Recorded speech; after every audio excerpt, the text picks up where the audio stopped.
Hi ಎಲ್ರಿಗೂ ನಮಸ್ತೆ. Study for goal YouTube ಚಾನಲ್ಗೆ ನಿಮಗೆಲ್ಲರಿಗೂ ಪ್ರೀತಿಯ ಸ್ವಾಗತ. ಶಿಕ್ಷಕರ ನೇಮಕಾತಿಗಾಗಿ ಕಾಯ್ತಾ ಇರುವ ಎಲ್ಲ ಅಭ್ಯರ್ಥಿಗಳಿಗೆ ಇವತ್ತಿನ ವಿಡಿಯೋ ಬಹಳ ಮುಖ್ಯವಾದದ್ದು.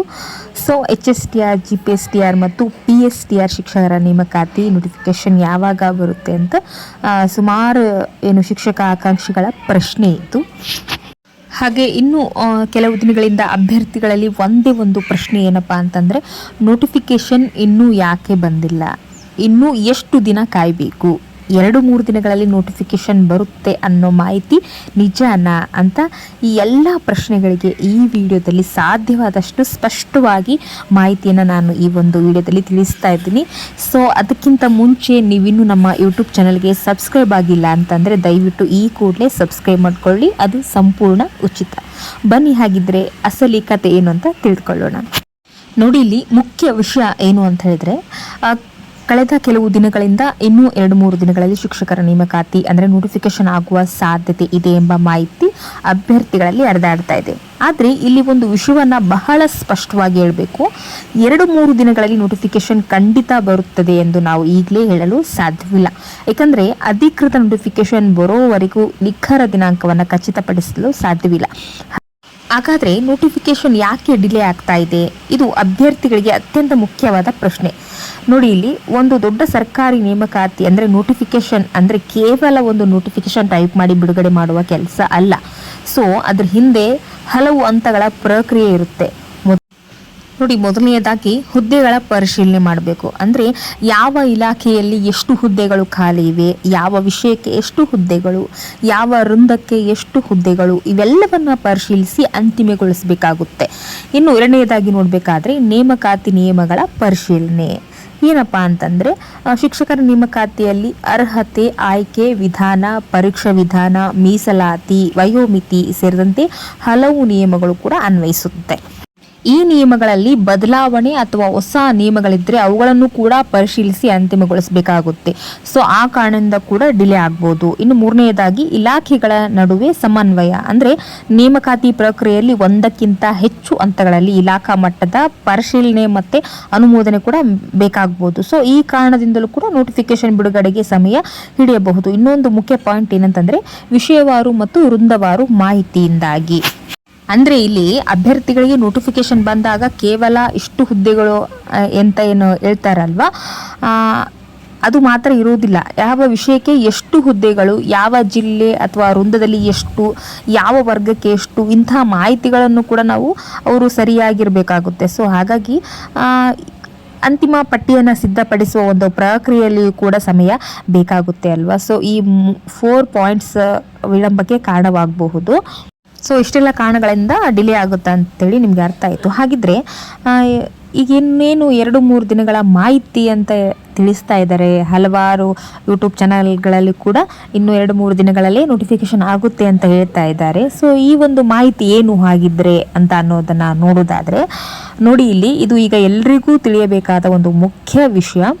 2-3 ದಿನಗಳಲ್ಲಿ ನೋಟಿಫಿಕೇಶನ್ ಆಗುವ ಸಾಧ್ಯತೆ ಇದೆ ಎಂಬ ಮಾಹಿತಿ ಬರ್ತಾ ಇದೆ. ಸೊ ಇದರಿಂದ ಅಭ್ಯರ್ಥಿಗಳಲ್ಲಿ ಸಹಜವಾಗಿ ನಿರೀಕ್ಷೆ ಕೂಡ ಹೆಚ್ಚಾಗ್ಬೋದು.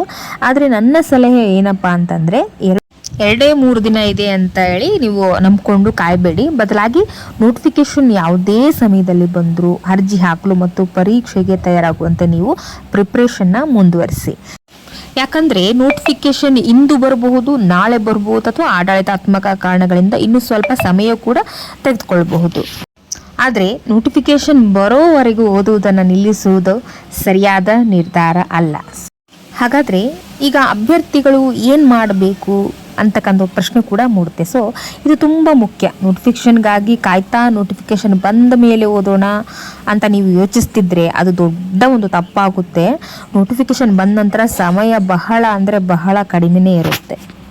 ಸೊ ಹಾಗಾಗಿ ನೀವೇನು ಮಾಡಬೇಕಪ್ಪ ಅಂತಂದರೆ, ನಿಮ್ಮ ಸಬ್ಜೆಕ್ಟ್ ಪ್ರಿಪ್ರೇಷನ್ನ ಮಾಡಿ. ಎರಡನೇದು, ಹಿಂದಿನ ಪ್ರಶ್ನೆ ಪತ್ರಿಕೆಗಳನ್ನು ನೋಡಿ. 3rd ಒನ್, ಸಿಲೆಬಸ್ಸನ್ನು ಮತ್ತೊಮ್ಮೆ ಪರಿಶೀಲಿಸಿ. 4th ಒನ್, ಮುಖ್ಯ ವಿಷಯಗಳನ್ನು ರಿವಿಷನ್ ಕೂಡ ನೀವು ಮಾಡಬೇಕಾಗುತ್ತೆ. ಇನ್ನು ನಿಮ್ಮ ಡಾಕ್ಯುಮೆಂಟ್ಸ್ ಮುಖ್ಯವಾಗಿ ಡಾಕ್ಯುಮೆಂಟ್ಸ್ನ ನೀವು ರೆಡಿ ಇಟ್ಕೊಳ್ಳಿ. ಅರ್ಜಿ ಪ್ರಕ್ರಿಯೆ ಬೇಕಾಗುವ ಮಾಹಿತಿಯನ್ನು ಕೂಡ ನೀವು ಸರಿಯಾಗಿ ತಿಳಿದುಕೊಳ್ಬೇಕಾಗುತ್ತೆ. ಮತ್ತು ಮುಖ್ಯವಾಗಿ ನೀವು ಮಾಡಬೇಕಾದದ್ದು ಏನಪ್ಪ ಅಂತಂದರೆ, ನೋಟಿಫಿಕೇಶನ್ ಬಂದ ತಕ್ಷಣ ಅರ್ಜಿಯನ್ನು ಸಲ್ಲಿಸಲು ನೀವು ಸಿದ್ಧರಿರಬೇಕು. ಹಾಗೆ ನಿಮಗೆ ಒಂದು ಮುಖ್ಯ ಎಚ್ಚರಿಕೆ ಅಂತ ನೀವು ತಿಳ್ಕೊಳ್ಬೋದು. ಏನಪ್ಪ ಅಂತಂದರೆ, ಸಾಮಾಜಿಕ ಜಾಲತಾಣಗಳಲ್ಲಿ ಕೆಲವೊಮ್ಮೆ ನಾಳೆ ನೋಟಿಫಿಕೇಶನ್, ಇವತ್ತೇ ನೋಟಿಫಿಕೇಶನ್, ಖಚಿತವಾಗಿ ಈ ದಿನ ನೋಟಿಫಿಕೇಶನ್ ಎಂಬ ರೀತಿಯ ಮಾಹಿತಿಗಳು ಕೂಡ ಬರ್ತಾ ಇರುತ್ತವೆ. ಸೊ ಅಂತಹ ಮಾಹಿತಿಯನ್ನು ನೀವು ತಕ್ಷಣ ನಂಬೇಡಿ. ಅಧಿಕೃತ ನೋಟಿಫಿಕೇಶನ್ ಅಥವಾ ಅಧಿಕೃತ ಇಲಾಖೆಯ ಪ್ರಕಟಣೆ ಬಂದ ನಂತರವೇ ನೀವು ಅಂತಿಮವಾಗಿ ನಂಬಿ. ನಾವು ಕೂಡ ನಮ್ಮ ಚಾನಲಲ್ಲಿ ಮಾಹಿತಿ ನೀಡುವಾಗ ಅಧಿಕೃತ ಮಾಹಿತಿಯನ್ನು ಕೂಡ ನಾವು ಹೆಚ್ಚು ಬಳಕೆಯನ್ನು ಮಾಡ್ತಾ ಇರ್ತೀನಿ. ನೀವು ನೋಡಿರ್ಬೋದು, ನಾನು ಹಾಕ್ತಕ್ಕಂಥ ಪ್ರತಿಯೊಂದು ವಿಡಿಯೋದಲ್ಲಿ ನಾನು ನಿಮಗೆ ತಿಳಿಸ್ತಾ ಇರ್ತೀನಿ. ಯಾವುದೇ ಮಾಹಿತಿಯನ್ನು ಕೂಡ ನೀವು ಅಧಿಕೃತ ನೋಟಿಫಿಕೇಶನ್ ಬಂತರವೇ ನೀವು ನಂಬಿ ಸುಮ್ಮನೆ ಊಹಾಪೋಹಗಳಿಗೆ ನೀವು ತಲೆ ಕೆಡಿಸ್ಕೊಳ್ಬೇಡಿ ಅಂತ ಪ್ರತಿಯೊಂದು ವಿಡಿಯೋದಲ್ಲೂ ಕೂಡ ನಾನು ನಿಮಗೆ ತಿಳಿಸ್ತಾ ಇರ್ತೀನಿ. ಇವಾಗಲೂ ಕೂಡ ಹೇಳ್ತಾ ಇದ್ದೀನಿ, ಇನ್ನೂ 2-3 ದಿನಗಳಲ್ಲಿ ನೋಟಿಫಿಕೇಶನ್ ಆಗ್ತಾ ಇದೆ ಅಂತ ಹೇಳ್ತಾ ಇದ್ದಾರಲ್ಲ. ಸೊ ನಂಬೇಡಿ. ಇನ್ನೇನು ಪಕ್ಕ ಅಧಿಕೃತ ಮಾಹಿತಿ ಬಂದ ತಕ್ಷಣ ನಾನೇ ನಿಮಗೆ ವಿಡಿಯೋವನ್ನು ಮಾಡಿ ಹಾಕ್ತೀನಿ. ಸೊ ಅದನ್ನು ನೀವು ನಂಬಿ. ಇನ್ನೊಂದು ಮುಖ್ಯವಾಗಿ ಏನಪ್ಪ ಅಂತಂದರೆ, ನಿಮಗೆ ಅನಿಸಿರ್ಬೋದು, ಹಾಗಾದರೆ ಫೈನಲ್ ಅಪ್ಡೇಟು ಏನು ಅಂತೇಳಿ ನಿಮಗೆ ಮನಸ್ಸಿಗೆ ಅನಿಸಿರ್ಬೋದು. ಸೊ ಒಟ್ಟಿನಲ್ಲಿ ಹೇಳೋದಾದರೆ, ಶಿಕ್ಷಕರ ನೇಮಕಾತಿ ನೋಟಿಫಿಕೇಶನ್ ಕುರಿತು ನಿರೀಕ್ಷೆ ಇದೆ. 1 ವಾರ ಆಗ್ಬೋದು, 2 ವಾರ ಆಗ್ಬೋದು. ಇಷ್ಟೇ ಹೆಚ್ಚು ಕಡಿಮೆ ಆದರೂ ಇನ್ನೂ ಒಂದು 20 ಡೇಸ್ ಹಬ್ಬ ಅಂತಂದರೆ 1 ಮಂತ್ ಒಳಗಡೆ ಪಕ್ಕ ನೋಟಿಫಿಕೇಶನ್ ಆಗುತ್ತೆ. ಸೊ 2-3 ದಿನಗಳಲ್ಲಿ ನೋಟಿಫಿಕೇಶನ್ ಆಗೋ ಸಾಧ್ಯತೆ ಇದೆ ಎಂಬ ಮಾಹಿತಿ ಕೇಳಿ ಬರ್ತಾ ಇದೆ. ಸೊ ಅದನ್ನೆಲ್ಲ ನಂಬೇಡಿ. 2-3 ದಿನಗಳಲ್ಲಿ ಖಂಡಿತ ನೋಟಿಫಿಕೇಶನ್ ಅಂತ ಹೇಳಲು ಸಾಧ್ಯವಿಲ್ಲ. ಸೊ ಶೀಘ್ರದಲ್ಲೇ ನೋಟಿಫಿಕೇಶನ್ ಬರುವ ಸಾಧ್ಯತೆ ಇದೆ ಅಂತ ನಾವು ಹೇಳ್ಬೋದು. ಸೊ ಅದರಿಂದ ಅಭ್ಯರ್ಥಿಗಳು ಯಾವುದೇ ಗೊಂದಲಕ್ಕೆ ಒಳಗಾಗದೆ ತಮ್ಮ ಪ್ರಿಪ್ರೇಷನ್ನ ನೀವು ದಯವಿಟ್ಟು ಮುಂದುವರಿಸಿ. ಸೊ ಕೊನೆಯದಾಗಿ, ಶಿಕ್ಷಕರ ನೇಮಕಾತಿಗಾಗಿ ಬಹಳ ದಿನಗಳಿಂದ ಕಾಯ್ತಾ ಇರುವ ಅಭ್ಯರ್ಥಿಗಳ ಪರಿಸ್ಥಿತಿ ಕೂಡ ನಮಗೂ ಅರ್ಥವಾಗುತ್ತೆ. ಹಲವರು ದಿನವೂ ನೋಟಿಫಿಕೇಶನ್ ಯಾವಾಗ ಬರುತ್ತೆ ಅಂತ ಕಾಯ್ತಾ ಇರ್ತೀರಿ. ಆದರೆ ಸ್ನೇಹಿತರೆ, ಸೊ ನನ್ನ ಸಲಹೆ ಏನಪ್ಪ ಅಂತಂದರೆ, ಕಾಯುವ ಸಮಯವನ್ನು ನೀವು ಪ್ರಿಪ್ರೇಷನ್ಗೆ ಬಳಸ್ಕೊಳ್ಳಿ. ನೋಟಿಫಿಕೇಶನ್ ಬಂದಾಗ ಇನ್ನೂ ಓದಿಲ್ಲ ಎಂದು ಹೇಳುವ ಪರಿಸ್ಥಿತಿ ಬರಬಾರ್ದು ಅಲ್ವಾ. ಸೊ ನೋಟಿಫಿಕೇಶನ್ ಯಾವಾಗ ಬಂದರೂ ನಾನು ರೆಡಿ ಅಂತ ಹೇಳುವಷ್ಟು ನಿಮ್ಮ ಪ್ರಿಪ್ರೇಷನ್ ಇರಬೇಕು. ಸೊ ಹಾಗಾದರೆ ಸ್ನೇಹಿತರೆ, HSTR, GPSTR, PSTR ಶಿಕ್ಷಕರ ನೇಮಕಾತಿಯ ಅಧಿಕೃತ ನೋಟಿಫಿಕೇಶನ್ ಬಂದ ತಕ್ಷಣ ಹುದ್ದೆಗಳ ಸಂಖ್ಯೆ, ಅರ್ಹತೆ, ವಯೋಮಿತಿ, ಅರ್ಜಿ ದಿನಾಂಕ, ಪರೀಕ್ಷಾ ವಿಧಾನ ಮತ್ತು ಸಂಪೂರ್ಣ ವಿವರಗಳನ್ನು ನಮ್ಮ ಸ್ಟಡಿ ಫಾರ್ ಗೋಲ್ ಚಾನಲಲ್ಲಿ ನಿಮಗೆ ತಿಳಿಸ್ಕೊಡ್ತೇವೆ. ಈ ವಿಡಿಯೋ ನಿಮಗೆ ಉಪಯುಕ್ತವಾಗಿದ್ದರೆ ಒಂದು ಲೈಕ್ ಮಾಡಿ. ಶಿಕ್ಷಕರ ನೇಮಕಾತಿಗಾಗಿ ಕಾಯ್ತಾ ಇರುವ ನಿಮ್ಮ ಸ್ನೇಹಿತರಿಗೂ ಕೂಡ ಈ ವಿಡಿಯೋವನ್ನು ಶೇರ್ ಮಾಡಿ. ಇಂತಹ ಪ್ರತಿಯೊಂದು ಅಪ್ಡೇಟ್ಗಾಗಿ ಸ್ಟಡಿ ಫಾರ್ ಗೋಲ್ ಯೂಟ್ಯೂಬ್ ಚಾನಲ್ನ ನೀವು ಸಬ್ಸ್ಕ್ರೈಬ್ ಮಾಡಿ ಮತ್ತು ಬೆಲ್ ನೋಟಿಫಿಕೇಶನ್ ಕೂಡ ಆನ್ ಮಾಡಿಕೊಳ್ಳಿ.